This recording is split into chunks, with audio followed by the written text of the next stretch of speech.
Attorney Arnel, 30 years of experience, 3 decades in law enforcement. During that time, nakapag-train din po pala kayo sa FBI at sa Interpol. So ang tanong ko po, tama po ba ang paraan ng pag-aresto kay former President Rodrigo Duterte? Well, para sa aking, palagay bilang isang abogado, ang ICC po ay meron silang, batas, meron silang rules of procedure. So, sa tingin ko dapat sinusunod ng, ICC yung kanilang sariling batas.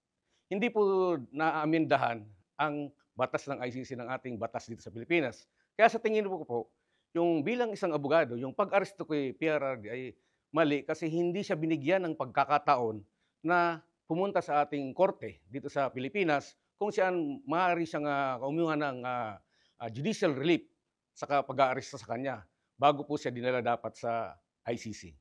Attorney, you've served, well, yeah, as Pauline said, no, 30 years as a in the PNP, no? I think you saw naman yung mga videos na lumabas kay General Torre or how he handled or reacted to certain situations sa loob po ng airbase. Ano po ang comment niyo doon bilang isang officer din?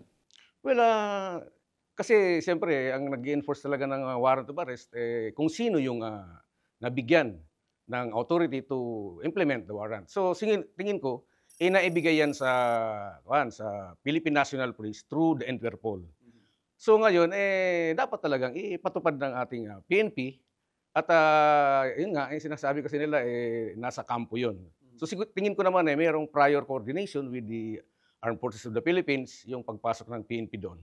So tingin ko, yung pag-aaresto, tama na PNP ang nagpa-implement, but siguro may mga ibang aspeto na siguro parang napakarami ng parang puno yung napakarami ng pulis na na-involved sa pag-aresto. 7,000. Because it was inside camp. So I don't know kung siguro kung nasa Davao area or nasa labas ng kampo, siguro mga ilang police personnel lang. Pero it is inside camp.